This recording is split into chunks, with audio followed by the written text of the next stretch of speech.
nombor 2A, susu nak guna untuk buat kek ialah 5/6, manakala untuk buat puding 2/3.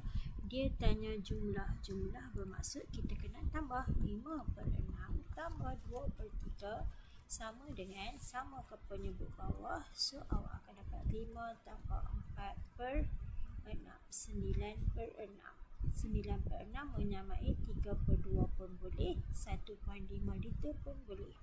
2 liter digunakan pada jika dia hanya ada 2 liter saja dia guna, so baki dia berapa selepas dia masak. So 2 tolak 1.5, awak akan dapat 0.5 liter dekat sini.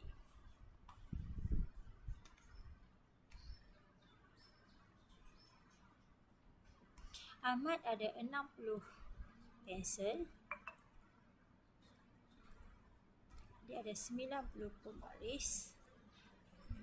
So berapa bilangan maksimum set yang boleh dibuat?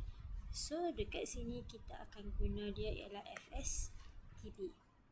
FSTB kita buat sampai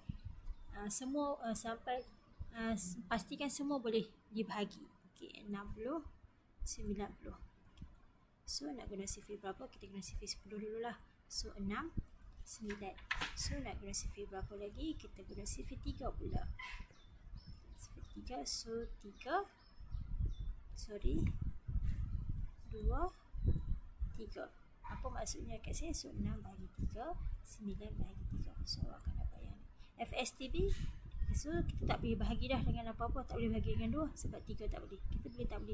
Kita tak boleh bahagi dengan 3 sebab 2 tak boleh. Kita stop sampai sini saja. Maka 10 darab 3, FSTB dia ialah 30. 30 ni ialah 30